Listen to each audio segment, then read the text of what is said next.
10,000 people watching. We're alone and I'm singing this song to you. Let's go. I'm from the city of brotherly love, where you give your brother a shove. Pounds and hugs, fake frauds, get none of the above. Was the city that raised me, don't ever really embrace me. Full-fledged Philly, baby, I inhabited the crazy. Throw a knife in your back, and if you're slacking in your back, and forget crabs in the barrel, cats for releasing the kraken. The streets are never lacking for fiends, and heat packing machines. It's reenacting the dreams that keep stacking. Where I develop my hands on that, from a boy to a man. In fact, hand-to-hand combat and the importance of battle rap. Learn these life lessons, earn these life blessings. In return, nothing else in my life. It's quite a stressing, the best and the worst from ya. For being an up and coming and seeing crack. Turn my neighbors are hoods in one summer. Philly, I pay homage and respect is due. That's why I'm singing this song for you. I know your image of me is what I want to be. I've treated you unkindly, but darling, can't you see? There's no one more important to me. Baby, can't you see through me? But we're alone and I'm singing this song. You're not my man. You're not my man. You're a genius. So I got the recording and everything started. Dude, I gotta figure out how to make my little screen image a little bit bigger. But yeah, you're always like little tiny on the screen. I want the least amount of smoke. All smoke 2018. All right, man. You're tiny like your voice. Facts. All right, I'm ready to rock. You guys good? Let's go. We're all set. You can hear us clear? Get it. I can hear you. All right. Damn, yeah, you're clear as shit too. All right, good. All right, man. So I'm John D. Contradiction. This is Walko bitch up top, and we got my man Morange M over here. Saw, dude. Yeah, he's the one. We all got beards. It's hard to describe us. So the white guy is Walko. The lesser white guy is the slightly less pale guy. The black, the black but sounds white guy is me. But you're more like a beige. I know, but I'm full blown Haitian, man. I am waffle. I'm Bisquick. I'm Bisquick for sure. The Bisquick Bandit. So Bisquick Bandit. So introduce yourself, sir, for everybody that's gonna check it out. Peace. My name is D Phantom. I'm a hip hop artist originally from Philly, now living in New York. I specialize in combining hip hop with live orchestral accompaniment, and I perform with my own Philharmonic Orchestra. Hey, Fire. Which includes Sick, by the way. No Frills Phil, who will be missed today. He had DJ me excited. C. Had us excited that he was gonna come on, and then all of a sudden couldn't. I don't Wolf tickets. How long has it been? Like 20 Dude, we haven't had Phil on an episodes? episode. Yeah, it's been a while since we've had Phil on an episode, and I miss him still every day. So I miss listening to him sleep. We miss it. I do miss that.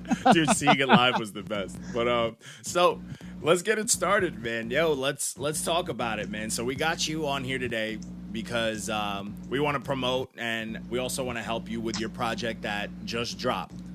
Greatly appreciate it. Of course, man. So yo, talk about it, man. Talk about it with us. What's this as far as like project release wise? What is this like? You guys like? This is like. So this is the third album. It's Maniac Maestro. It's kind of like the trilogy for me. My first album was called Hero Complex, and it was basically a hip hop comic book where the Phantom saves hip hop from the clutches of whackness. Hey, that whole concept, I haven't listened to it yet. So that whole that sounds lit. I'm ready to end this chat and go listen to that. So, and the second one was called Making of an Underdog, where it was sort of like the prequel to Hero Complex. So I did it like a Tarantino flick. I did it out of order. I gave you the meat of the story, and with that one, I'm giving you the prequel. Now it's sort of like with the music, it's sort of come full circle with Maniac Maestro, where I'm sort of like the anti-hero, I guess. Although there's no speaking parts in it, the musicality of it is really me coming into my own and really just owning, being, pulling from all these different sources of music, the classical, the hip hop, even the marching band, and sort of making it all into this one amalgamous thing, and that's Maniac Maestro. Okay. I'm excited for it. So I copped it. I copped it on there, but I haven't been able to listen to it because when you buy stuff off of CD Baby and stuff like, or off of like, it's hard to get after you buy it. You know what I'm saying? It's not like it's easy to stream. I feel like I've gotten lazy because of streaming. So I'm like, fuck, I gotta be on my computer to actually bump this the right way. So it's for like, sure. right. So, but I did cop it. I am waiting for the streaming. You guys get a date on that yet? So I can actually add it to like my playlist and actually. Do you know when that's gonna be dropping on all streaming? So it's up on Pandora right now. It's up on Spotify. It'll hit Apple Music this week. It's up on Google Play, Napster, all the other streaming services. Apple is the hardest platform to get in. Dude, Apple's the worst. It takes forever. Spotify's like that. They're gonna be even faster now that people are gonna be able to upload to it. Yeah, absolutely. So Yeah. It got up the same day I sent it in. It's crazy. It's like they don't even check it. They're like, sure, just post the shit. Sure, yeah. Who cares about copyright infringement? Yeah, fuck it, just post it. We'll deal with it later. just upload it. Yeah. I mean, it's great from like an artist standpoint, like just being a flat out artist. But if you're like a businessman, you own like rights to shit. It's probably a nightmare. Like, I have no idea how they're going to be able to really track all of this stuff. Like how is ASCAP and BMI going to be able to tell you what you've uploaded unless you're sending your stuff in to ASCAP and BMI before you upload it on Spotify. Now you're not. There's no way you can make There's it. nothing stopping you now. yeah, but see, I wonder if they're just doing it and then gonna figure it out later. Of course. They're running like a beta now, but I think that's the nightmare of it because like to like people who know the game, you're gonna be like, oh man, this is gonna be a little messy. But then there's like these young cats that are like, oh, I could upload straight to Spotify. Fuck it, they're just People gonna post who stuff don't know and lose about out on that. way more money than artists have ever lost out on. Yep. For sure. You know Those what are I'm the people saying? who don't know about clearing samples and stuff like that. Oh, nothing. They got That's that means the nothing. stuff that gets flagged in 45 seconds. Yes. Yeah. But hey, man, if that's more power to them, you got to learn somehow, right? Like it might Absolutely. hurt, but you got to learn. So, fuck it, man. So, how's the sales and stuff going, man? I know you're making that run for Billboard, man. It's a tough crowd, man. It's hard to get people to commit. Billboard is to get on Billboard, you have to sell at least 750 plus units in your first week. Doesn't sound like a lot, but when you're sending out 4,000 emails and 300 text messages and Facebook Messenger shuts you down because you sent over 800 in a matter of hours. It's really a tough crowd, but we're moving towards it. Our big day is probably going to be Monday and Tuesday. Wednesday, we're actually performing at the Apple Store in Soho. Fire. So we're looking to close it out strong. Thursday is the last day. I think we'll make it. You have to sell at least 300 to get on Heat Seekers, 750 to get on top 200. Yep. I think we can do it, man. And from there, that starts the real marketing. Now I'm able to say Billboard charting artists. This or Billboard That helps a lot. Than this, it helps a lot, man. Rather than just going and making a cold call. Hey, I got a project out. Put us on TV. Put us on. Hey, I make music. Exactly. It doesn't work. Man, that to me, like, I'm getting anxiety thinking of it because, like, I got people that I know, like, oh man, yo, I mess with your music, I like your stuff, but it's like, yo, you should check this out, and it's like, oh man, that's It's dope, tough. but I can't, you know what I'm saying? So it's like to have The to. way my bank account works out. I feel like if you're already, you said you send over like a bunch of emails and stuff like that. I can imagine the messages, how many people. I would just be like, all right, let's see who I'm gonna cut off today for life. Like, you know what I I'm would saying? just the fact that you sent that many emails out would give me anxiety. So Yeah, for sure. But for me, getting this far in the music business, for me, like I've turned 1,000 no's into one yes. Getting to perform at Carnegie Hall, that's me sending 5 years of emails and making 5 years of phone calls and saying, hey, we're pretty good. Can we get there? Same thing with the Kennedy Center, and then we wound up selling those places out. yeah. So Pretty good is pretty humble, I gotta say. Yeah. super humble, but we get what you're saying. You should have a t-shirt that says the shit in gold across your chest. Exactly. I did that. It's tough, man. It's tough when you're, and I do my own press as I'm, as all independent artists do. Like I do my own press, I do my own booking. We hit the road, and we do it off of our own dime, man. And it's a grind, but it's you're getting all those no's, but that one yes can change your life. Yeah.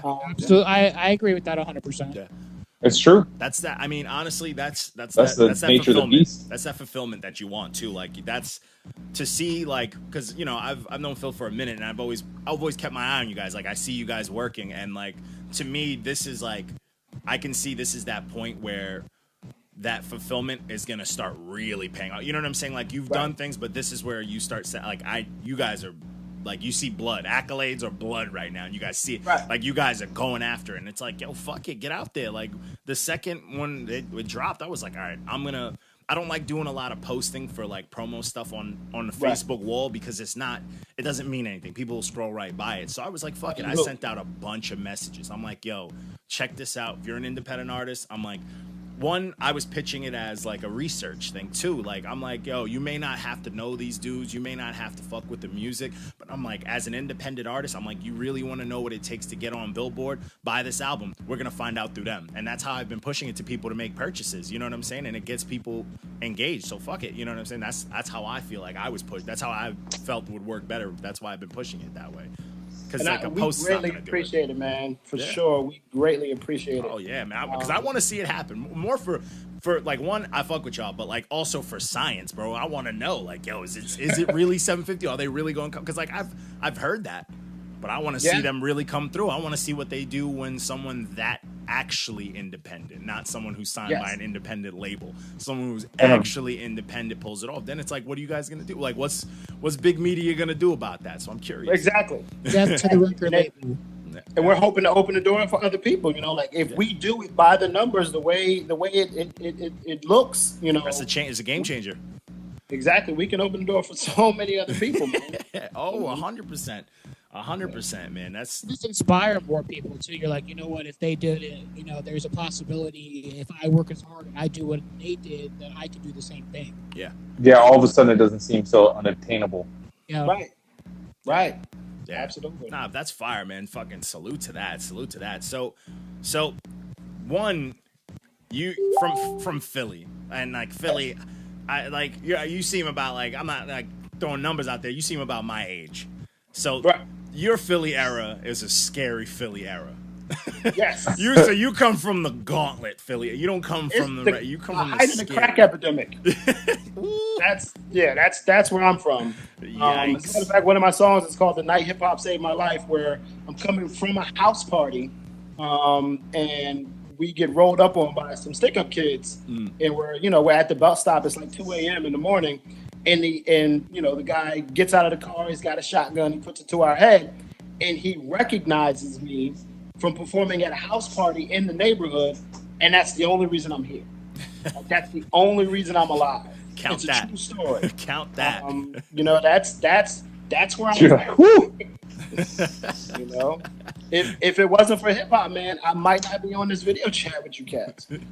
Which is crazy, man. Which people think it's the opposite, that hip hop gets them involved into that stuff. That should say not always. Yeah, hip hop is supposed to be. Hip hop was used by everybody to get out of that shit, and people they always mix that up. Like, no, man, people. Hip hop used to be like all about like fighting power and shit like that. Yeah. People Now that's because got that mixed up with fucking radio shit. The forefathers of hip hop let us down by not copywriting and keeping the culture to themselves, like keeping it controlled. Because now it's not hip hop is just a brand. They had to sell out to get on though. By big media. No, even they didn't have to. That's the thing. Well, no, but like powerful you think you have to. They just saw that. You think you have to. Yeah, like that. They just saw the money. But that's crazy. So that Philly era, I think of like that Philly era when I was young, and I was like, man, Philly got some fucking killer. Like $3, with the Rambo and the. I'm like nervous, like y'all rapping in front of cameras, like it's a freestyle with everybody knowing some of the words. It's scary. It's scary. Like there was a good era. Scary thing, man. And then you come to New York, like another area where it's just cutthroat. It's like it's not easy hip hop. No. Yeah, it's you know, it's like everybody and their mom is a rapper here or a DJ, and you know, it's hungry. But I like when I was living in Philly, I always loved New York. I always liked coming up to the city, man. It just felt electric. So for me, you know, in this second half of my hip hop career, like I feed off the energy of the city. Like, you know, some of my, you know, major influences are here. Like I've come across so many musicians that we perform with from being in New York. It's, you know, and I've only lived in Queens, but you know, I've traveled to Brooklyn, I've traveled to the Bronx, I've traveled to Staten Island, you know, I've traveled, you know, throughout New York. And it's just something about, you know, New York. It's just super electric, man. It's super inspiring. The thing with New York too, like that I've always like, just artist wise, just from like traveling, playing in places, is New York. You can go to like a different borough and the hip hop is very different. You know what I'm saying? Slang's different too. You go the to way different people areas. talk. Like you go like in the Midwest, it's like this is Midwest rap. You know what I'm saying? Right. Like you go like certain areas, but like in New York, it's like, oh no, that's Staten Bronx. Island. Like that's Bronx. Oh, hip hop. Bronx, He's yeah, at Long Island. even like This it is doesn't even from gotta be Bronx. It's like, yo, he's a rapper from Harlem. You know, Yeah. motherfuckers from Harlem. Like, you know what I'm saying? Like, you know, and like that shit is that's dope. Like, you know what I'm saying? Like, that's how you know it's very real. Like, that's the thing in New York. Like, and that's what makes me upset because New York don't back up New York artists like that. Oh, gosh. It's because of that separation, though. Dog eat dog, bro. Yeah. Even and it translates worldwide. Like even when I was in Philly, like I could tell the difference between when an MC was from Queens and when an MC was from Harlem and Brooklyn. Oh, yeah. Like the vernacular was different. The Everything, yeah. style of dress was Something different. The way they delivered just- their punchlines was Their just speech different, patterns. you know. And you can go anywhere throughout the world and say where Brooklyn at. And somebody like I was in Japan and I tried it out, man, and it worked. You know, people will represent. I have a similar theory about white people. If you go anywhere where there's a large crowd of white people and yell "Back streets back," someone will yell "All right," All right, guaranteed. I'm telling you. I believe it. That story out. is from experience. Someone yelled it out while Walker was out in public, and he No, I used to work in a theme park and I tried it. That's funny. I did it at Universal and like 4 people yelled it. That's That's- terrible. No, that's funny though, man. That's fucking funny. But so let's get to the beginning of it. Like, talk to us about that beginning. You were young. What got you into hip hop? Like, what started it all for you? For me, it was you know, my father introduced me to hip hop. Like before that, I had taken piano and flute lessons as a child and all that stuff, sang in the church choir. My father played Sugar Hill Gang's Rapper's Delight for me when I was 8 years old. And by that time, I was, you know, already writing songs. Like I had did parodies, songs of Michael Jackson's Thriller and all that other good stuff. After hearing Rapper's Delight, like 2 weeks later, I wound up writing my own rhyme. You know, it just felt like something I could be a part of, even back then, even at 8 years old. And I tried my hand at everything. Like I was an MC, I was a DJ, I was a b-boy. You know, I spray painted. Like I did every facet. Went through the course of the elements, all the elements. I touched them. The You know, I touched them. original elements. Yeah. Sure. Nah, that's At dope. 13, you know, with all the influences that I had, my father's record collection, my brother's record collection, you know, I wound up mixing the Beastie Boys' Paul Revere with Beethoven's Fifth Symphony. Oh shit! Hey, that was going to be my question, where the fusion came from. Yeah, like at 13 years old, you know, I remember my brother bringing it home that summer. Like this was 1987, man, and he brought that single home and put it on the turntable, and I was just mesmerized by it. But I heard Beethoven over it, so I wound up, you know, on our double tape deck, I wound up mixing it together, and I was so excited. Like I took it to my best friend's house, I played it for him. He popped the tape out, threw it across the room, and told me it would never work. And That's rough. seriously, and from that moment, I became married to it. I You was didn't like, know your man's treatment. You were like, oh, yeah? I was, you know, I'll show you, you know, and he's still on my Facebook friends list to this day, and I remind him of that I was story. about to say, do you link him every time? Like, oh yeah, by the way, Oh, we're doing a show here. yeah, we're Yeah, mixing this. By the I way, invited him to Carnegie Hall. I invited him to the Kennedy Center. You know, you know, so, but it didn't become like a full reality until I saw Coolio on the Grammys, during Gangsta's Paradise with a string section. Oh, classic. Yeah, and they were faking it. Those guys weren't mic'd up or anything, but I saw the idea. What I had been doing in physical form. I was like, that's what I want to do. Yeah. That's what I need to do. There it is. Yeah, that's dope, man. That's dope, man. That's honestly, that's the way like motivation should be. It should, that's better than the, I knew some people that rap, so I was like, fuck it, I'm gonna start rap. Right. I feel tagged. We actually had a celebrity interview, a known a fairly known, pretty big rapper who pretty much was just like, yeah, I used to produce, and I was like, fuck it, I can rap, and it's just like, oh, cool, great story. I guess, yeah. Cool story, bro. I could walk down the block and just ask a few people if they rap, same story, but right. It is what it is. No, but that's dope though. Press a couple buttons, and I was like, you know what, I could do this too. Yeah, after hearing a whole bunch of mumble rappers in the studio, like anybody, like, it's so true. That shit's frustrating. I can do this. Oh, it's honestly, it's frustrating, man. Like we do the review thing, and we're essentially old heads by spirit. And I feel like we're getting bullied by music. Oh yeah, it's just rough, man. I don't get. Why would you want to write about the same thing as a bunch of other people in the same way? Word salad. It's just the same words, and then they just mix it. With the 808 here and there. Most rappers nowadays take a bunch of printed out sheets of lyrics from popular charting songs and a handful of darts, and then they just go, and then whatever sticks is the new song. But it's been I hate it. It's been happening since the 90s, but those dudes just never got out. Those dudes never. Yeah, the gatekeepers were like, no. Exactly. Yeah. There's I have horrifying stories from being a studio engineer. Like I used to engineer at this recording studio, and these guys used to just come in, my whip, this, my blah blah blah blah blah, and get out of the studio and go catch the bus. Dude, you don't have a whip. You don't have a gun. You don't sell anything. You're not even going to be able to sell this CD. Like, here's $1.25. You only got one pair of pants, dog. Right.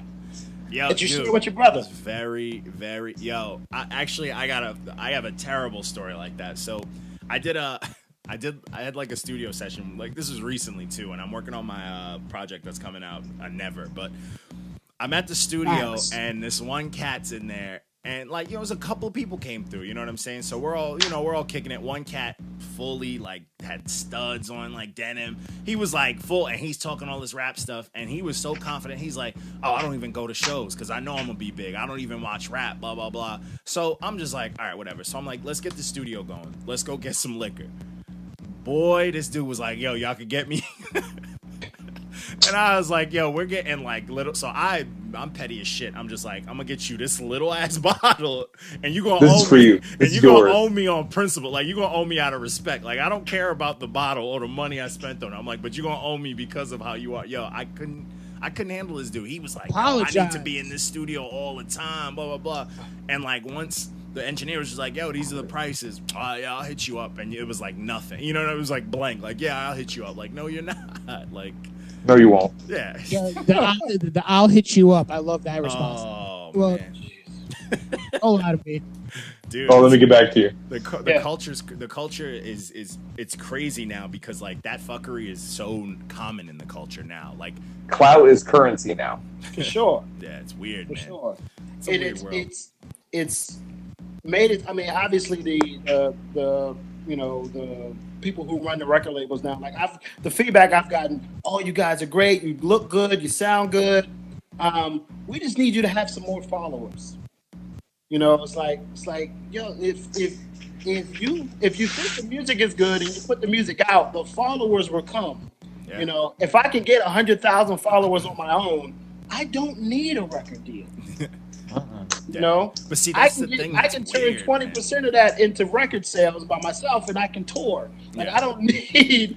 That's the thing is, with streaming and all this shit, the record labels have they have the survival instinct they kicked in. So instead of just paying for you to go on tour to build your stuff. Like instead of building an artist, they want to market your social media following. So like they want to sell your T-shirts and they want a cut of your live shows instead of just getting the profits from the album sales and stuff. Yeah. They want everything now.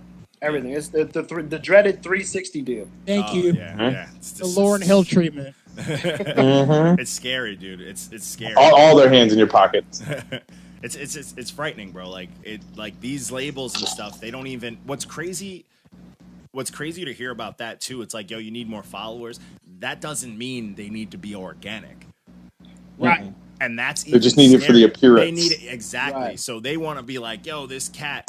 Yo, he had a bunch of followers on his own, and they don't, behind the scenes, them shits is bought, but they don't want it to be like, yo, we reached out to this dude because he has talent and he grinded off of work. No, they're like, yo, people like this dude. They want to. It's weird, bro. Like it's really weird. Super fucking strange. They don't want to promote content. They want to promote characters. It's as if they don't want to show that they worked. Right. That's why people pay for followers and stuff. Yeah. Dude, we had it. Yeah, dude, we had. Honestly, like, I'll keep it a fucking buck. Like when we started the thing, I asked the guys. I was like, "Yo, do you guys think it'll look good if we did some fuckery like that?" And they were like, "Hell, fucking." I'm like, I just wanted to ask, but I was just like, "Yo, let me find out." I'm like, because this is like what fucking kids are doing, and we were like, "Nah, that's why we're good with that non-GMO organic." You know what I'm saying? But that's. I had to make sure everybody was ready to work. Sure. Yeah, you gotta work. It gives us the moral high ground, to be honest. Fact. Oh, it's great because then we get to throw that shit at everybody else. Hell yeah! We're like, yo, you got 100,000 followers. Your post got 60 likes. 6 likes. Just saying. You have 10,000 followers, and you're some of these kids 12 likes. It's weird to me because some of these cats they believe in them shits too. Like. Right. It's like it's like that pride of like if you like your mom buys something and it's not good, like she buys something for dinner and it's not good, but she's like, you gotta eat it. It's that pride thing now. It's like, yo, I bought these followers. These are fucking mine. Like, you know what I'm saying? Like they defend themselves, and it's like, what are you defending? You bought bots, right? I mean, the weirdest thing is, you see these guys with these huge followers, and then they go do a show and they can't get 6 people to buy tickets. No, they're delusional, dude. It's like, dude, like. That's the thing. Like if you are performing in front of 6 people, like you did a poor job marketing. Yeah. You and gotta do better.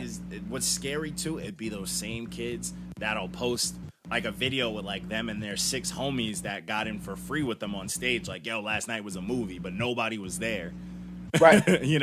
So it's like, yo, I know so many people like that. Fake it till you make it. Yo, I got one in particular in mind. Facts. Sweats a lot. Crazy.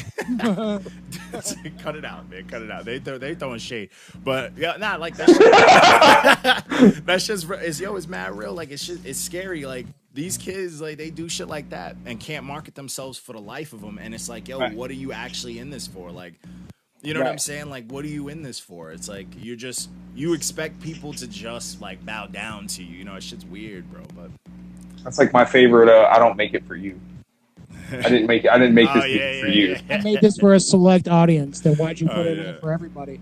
Right. Would you make it for yourself? Because you're the only one listening to it.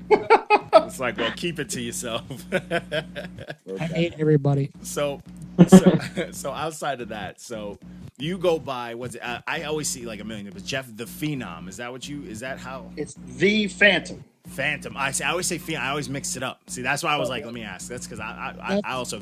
I'm always all over the place. The like Phantom. Of the opera. The Phantom. I see what you did there. You see? All right. I dig it. Okay, so I respect that. So how did that? So that's why that came about. That was like, yo, this is your thing, or did someone call you that?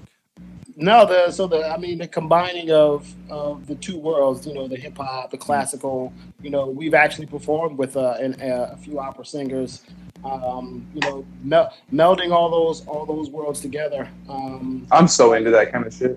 Yeah, it's crazy, man. Dude, it's a risk. I love shit like that. You got to take risks. Like that shit's dope. Like do it. Fuck. Like rock artists do shit like that all the time. Like fuck. Well, like think about like rock hip hop. Yeah. How far off is that from like an orchestra? Yeah. Right, for sure. String instruments, acoustic instruments, you got fucking percussion instruments. It's not that far off. It's not that big of a leap. Yeah. And classical music does something to you when you hear it. Right. Like it does something to your brain. It's so emotive, man. Like if you don't think Vivaldi is lit, this. Right? If you don't think, fuck, what's the one with the actual cannons? I forget which one that is. There's one that they like. It's called Canon in D, but they have actual cannons at the end. Yes, that's the one. If you don't think that's a slapper. It's a slapper. You don't get no louder than cannons, nigga. This shit. That's what I'm saying. You want bass? Exactly. Fire a fucking cannon. Oh, that's just. I should make a T-shirt called "Beethoven Got Bops." Yeah. Exactly. Yo, you need to trademark that. As soon as I get off of this, I'm about to say I'm gonna edit it out just so you can get that handled. Appreciate it. No, but what's great? What's funny to me too? Like when I think of like when I first like really started hearing a lot of orchestra and stuff like that within hip hop, I think a lot about Tech Nine. But true. You know what I'm saying? Because he's probably done it the most. Yeah. But absolutely. He just goes straight dark. So I always think like, man, if only Tech Nine could figure out a way to boom bap this orchestra up a little bit. But then again, I also feel him because if I hear someone playing some or I'm gonna try to rap like him when I hear you know what I'm saying, listening to classical stuff. I want to rap on some dark vampire old school shit, you know what I'm saying, right. But yeah, man, what? So when you do the orchestra thing, is that you how does that composition work? What's that dynamic? Is it you yo, play some shit, I'm a rap, or is everybody putting it, yeah, being real, how does that come together? You know what I'm saying? It's not like a studio session where it's yo, we got this, put that Beethoven on, I'm about to bust a freestyle. Henny, I'm about to start spitting some raps and we're gonna see what clicks. No, he's like, hey, play some boom bap. It's yo, throw some bot. No, it really starts with me. I compose the music. Yeah, see, that's what I was asking. Okay. Yeah, that's fire. So that's not even fair. Through those lessons that I had as a child, I'm able to and the wonders of technology. I'm able to sit at Logic and score out music for a 25-piece orchestra. Don't be telling people the cheat code. Oh yeah, Logic's a cheat code. Don't let nobody know about that. We're editing. Oh wait, so now my mind's blown. So you put together the Logic rough with all the fake instruments, and then yo, this is what I did. You do that. Logic has that thing where it turns it into actual music notes, and you're dishing that out. Yeah, that's fire. Yo, please believe. Can you see the smoke coming out of my ears right now? Please believe. My next, I'm gonna do the same thing, but it's gonna be straight hardcore hip hop. I'm gonna get all my punk rockers. I'm gonna do a full Logic punk album, and I'm gonna dish it out to the funkiest of the punks, or the crust punks out there, man. We putting out music. I'm gonna be your villain, bro. I'm gonna be your Joker. There it is. I'm gonna be the Joker. Dude, I did a version of Apache. Yes.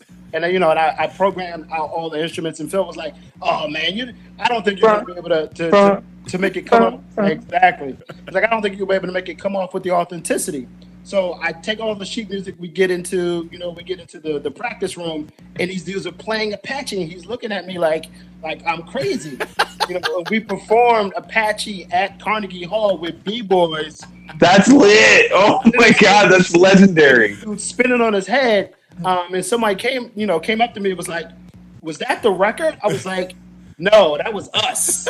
That wasn't a record. That was our strings, our horns, and our woodwinds playing Apache." And it just blew. You guys need a really good cinematographer to just film these. They turned Carnegie Hall into a cookout, bro. I could see people with paper plates running through the aisles and shit.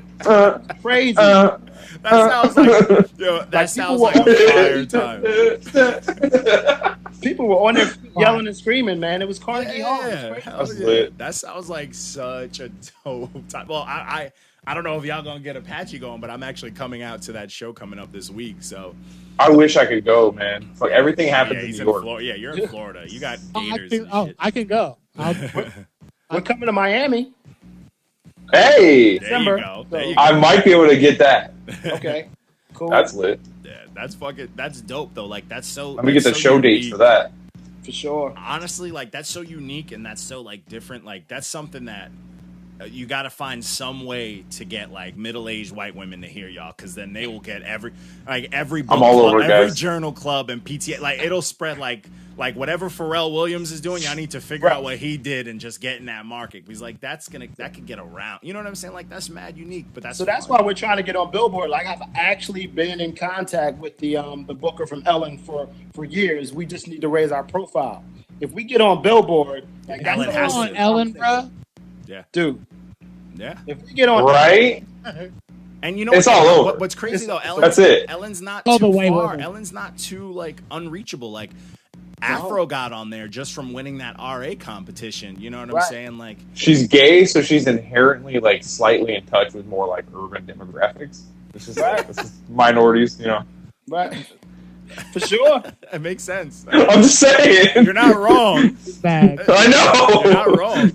Nah, but dude, that's a wave, man. That's a movement, man. Like I really want y'all to do that too. And it's also like when I look at the stuff you guys put out, and I always see you like rocking suits and like just looking fresh, like the appearance to me, that also translates to the youth. You know what I'm saying? Like, right. And that's something that you'd want too, like, because I feel like the youth now are more afraid to be comfortable in their own skin. Like they're more afraid to just be themselves or be, you know, like clean cut or anything that isn't what the media is portraying, and that's scary. Like because like I got a 2-year-old, you know what I'm saying? I'm not trying to have him grow up into this like insecure ass type society. Like that shit makes me nervous. You know what I'm saying? So it's like that message that you got that you're doing, it's to me it shows like a bit of elegance. It shows it's a good image, but it also shows way more homage to the classic than this generation would ever know, because that's what literally is dying now. No one pays respect to anything. Like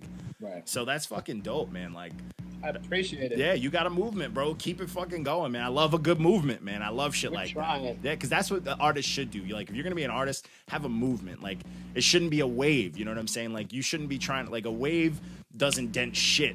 You know, it's like not little tiny waves, not denting nothing. You want to be a fucking movement. You want to shake shit. Like, you want to be a monsoon. Facts. A tsunami. Or a tsunami and a bunch of in this world. Yeah, man. And I respect that, man. Too many puddles, man. Too many puddles. Way too many puddles. Yeah. And that shit's garbage, bro. Like, realistically, that shit is trash. But, dude, I respect that. But, so, with the, I know you guys, you have this dope game plan, and I really want that shit to go through. I'm going to send more messages out, obviously, throughout the week. That's also why I wanted to help with this, too. Thank you so much, what else, like, what else is the game plan for this project outside? Like, what's the billboard to infinity? Like, what's next besides Ellen? So from Billboard, obviously, that opens up more opportunities for performances. You know, we're trying to do a concert hall tour in 2019. So places like Carnegie Hall, but in Florida, in DC, in California. Like, we're trying to. You got to come to Orlando. I feel like that you might find an audience you weren't expecting.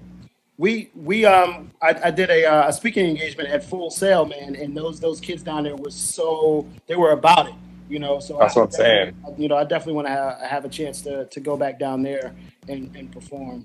You know, and trying to get 20 to 30 of those large performance hall concerts going and do some outdoor gigs in the summer. Like we're drawing a little bit of interest from Summer Stage here in New York. We're drawing some interest in some other places. We just did Levitt Pavilion in Denver for about 3,000 people out there. You know, awesome. Trying to just next year. That venue's fire too, by the way.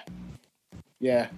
We're just putting it to the grindstone, man, and trying to get as many performances as we can possibly get. But it'll start from the success of this, then rolling into a possible either daytime or nighttime TV performance, and then the sky's the limit from there, man. Yeah. Okay.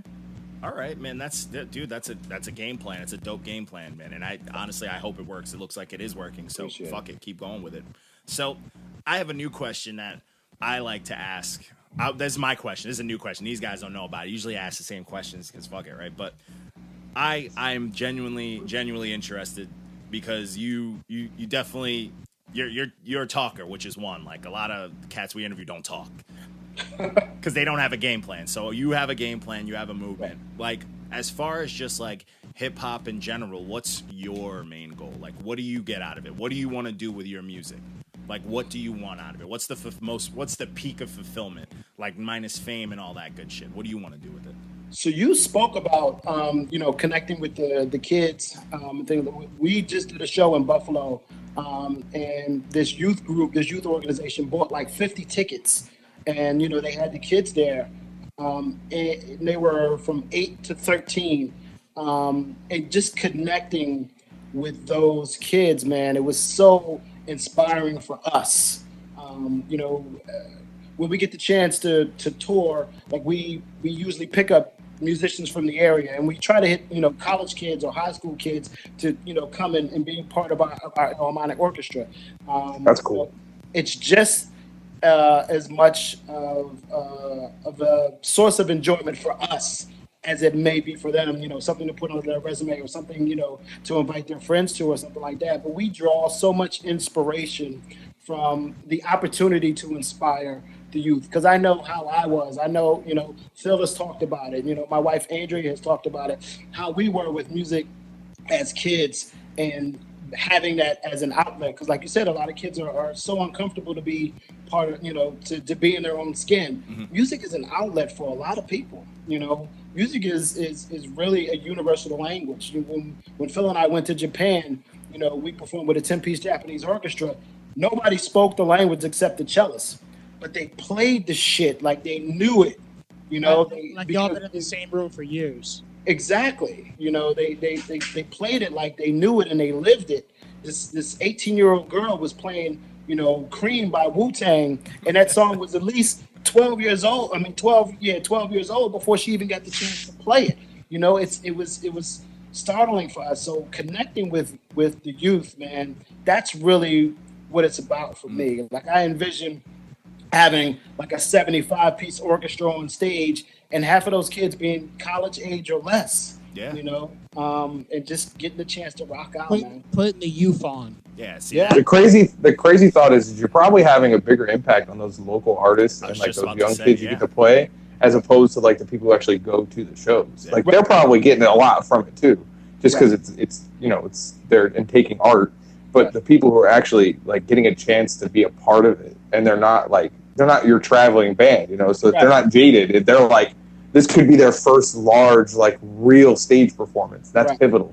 Yeah. And that's honestly, like, to me, like Phil's always mentioned like how you guys make moves, and I'm like, bro, that's super fucking dope. Like, cause think about like that glory. You could be any young cat, like from fucking high school to whenever. You have that one moment, like if you're a nobody, or even like I know why I went to high school. I went to high school in fucking Flow Park, Elmont.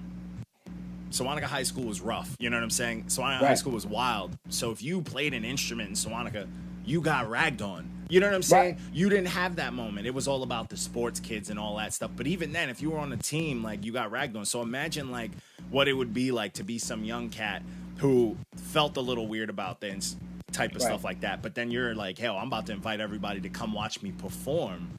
Right. That's your highlight moment. You'll never forget that. Like that could be that's enough of a moment to create a life-changing thing. Like that's something that could inspire someone to want to do it professionally.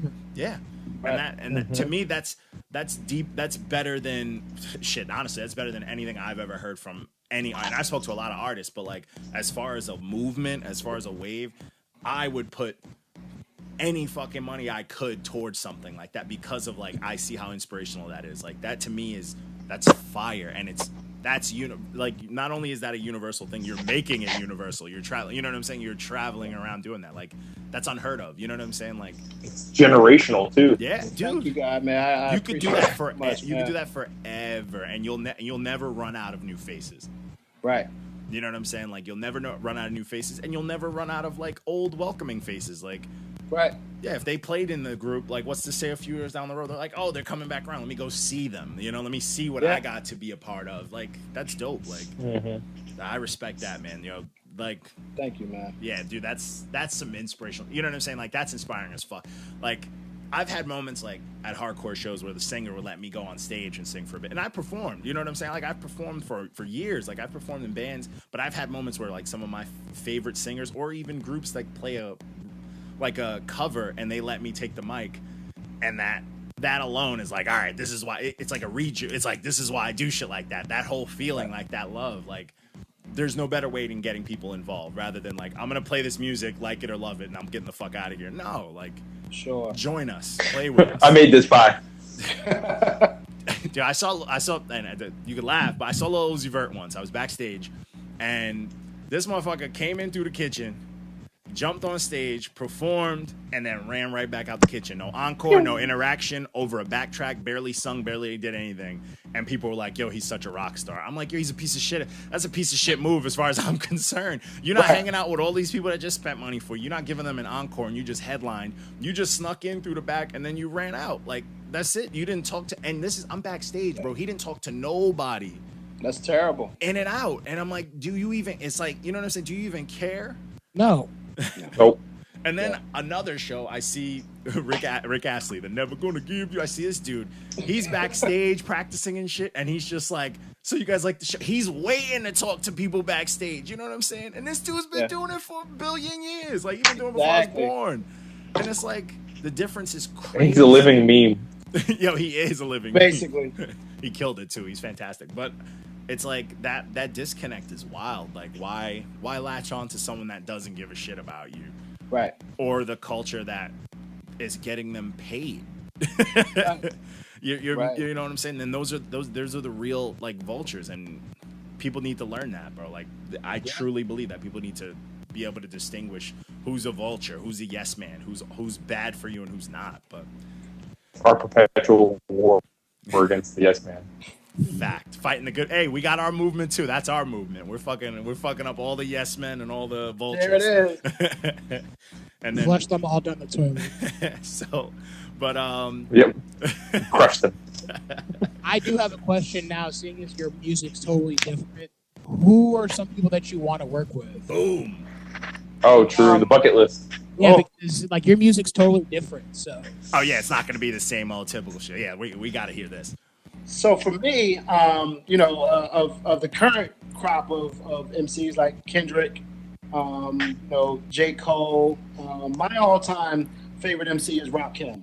Hey, If I ever had the Long opportunity, Island, that's what's up.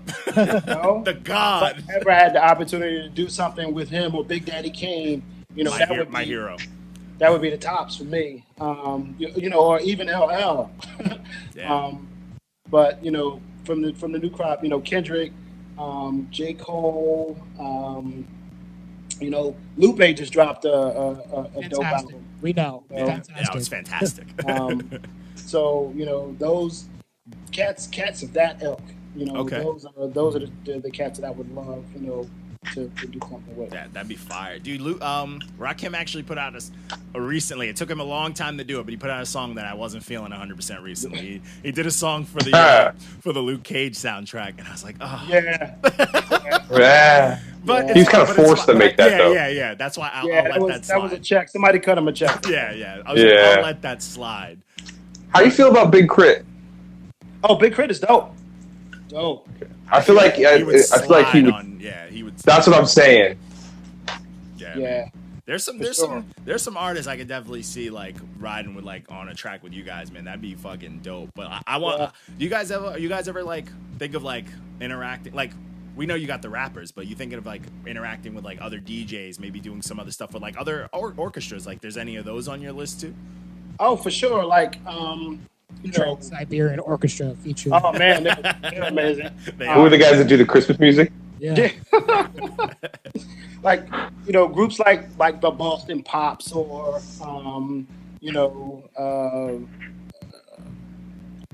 the London Philharmonic, the Philly Pops, the Philadelphia Orchestra, like huge orchestras like that. Of course, we would be fronting them. But the National Symphony Orchestra in DC. Like there's a million of those groups that I would love, to rock in front of. Nas did a performance with the National Symphony Orchestra at the Kennedy Center. And he didn't sell it out like you guys though. Nah, He didn't sell it out like you guys though. Accolade. Accolade, fact. That on a T-shirt.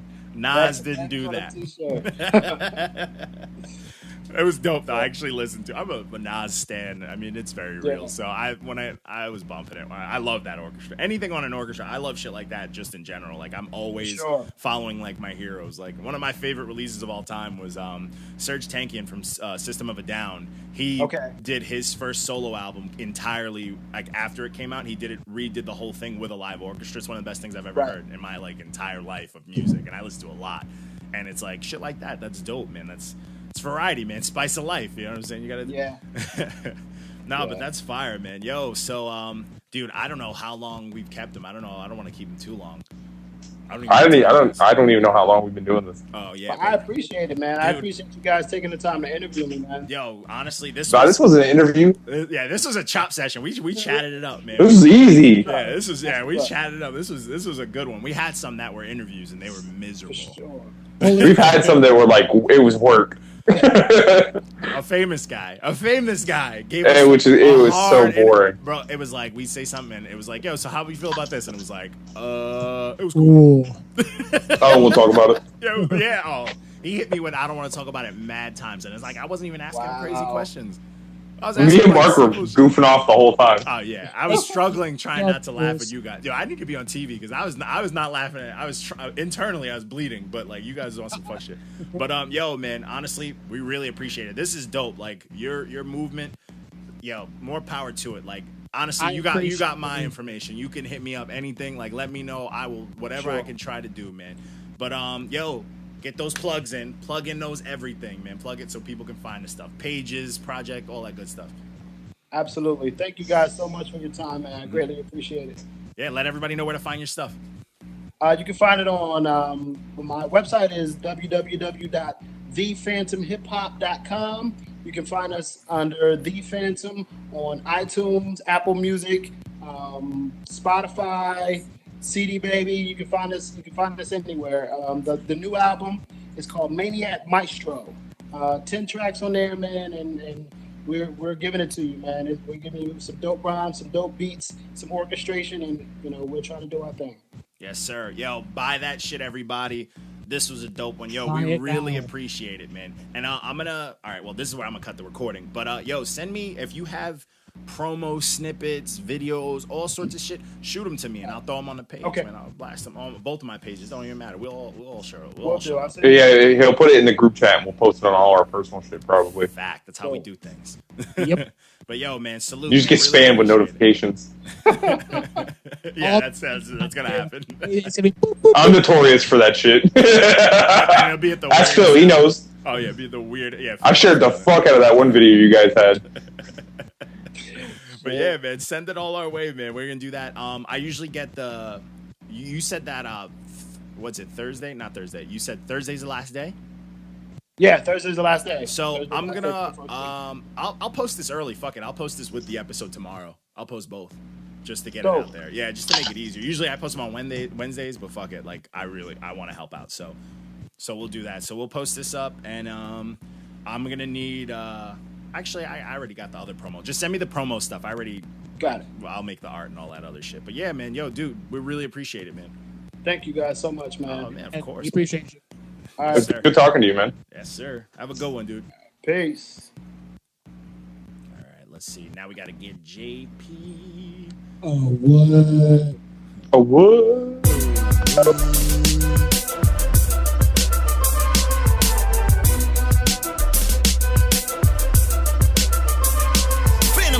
Magnificent, most vicious, a written shit ripping and turn your dream into an isolated incident. Killer with no remorse and you'll be fortunate to witness it. Teach a course to get you endorsed for poison and penmanship. Listen, my style's unlimited. Bad mamma jammin' club car carrying membership. Any scene I'm stealing it. Part feminist, militant, part heroin villainous. We need a TV show so you can know how real it is. The truth is you feeling it's on your face, you conspicuous to deny it's ridiculous. Admit it is so.